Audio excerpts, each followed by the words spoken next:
If you're a home buyer, what's happening in the mortgage market is incredibly important to your lifetime cost of home ownership. Hi, I'm your mortgage guy, Dave Steinberg, and this is Rate Watch. Every week I bring you the relevant information to help you make better home buying decisions. Here goes. Number one, rates are about the same as they were a week ago. A little bit better, a little bit worse. No big movement.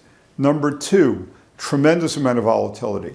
And 7 out of the last 11 days have been down days on the mortgage market. So that even though we're sort of about the same, the volatility continues to be an important factor. And again, as I said in the past, I strongly urge you to lock as soon as you can. It will leave you in a much better situation.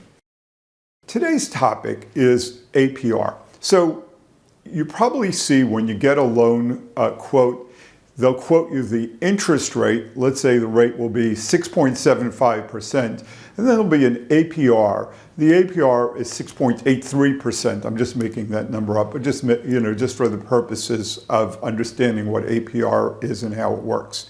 And in theory, APR is a great way of comparing two loan products. So for example, if you go to two lenders and they quote you different rates and you want to say which is the one that's best for me, well, you look for the one with the lower APR. Let's say one rate is 6.75 and there's no points, and the other rate is 6.625 and there are points.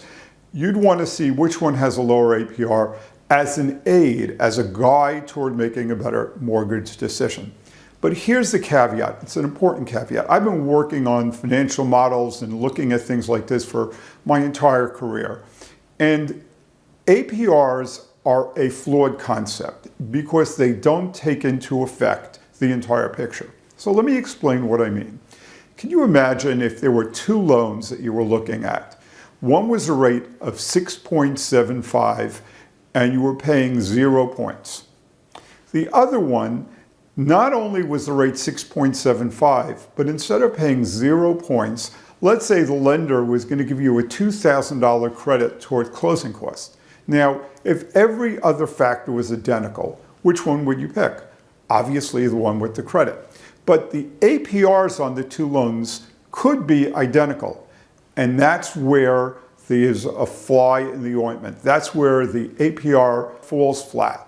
So my advice to you is, yes, look at the APR, but then talk to your mortgage advisor. Make sure you understand how the APR works, whether it is a true reflection of the comparison between the loan programs, and then go on making the best decision for you. Now, if you have any questions about that, of course, that's what we do for our clients. We do intensive comparisons of loan programs and different rates to try to find our clients the optimal strategy for them. If you're finding value in this, I'd really, really appreciate it.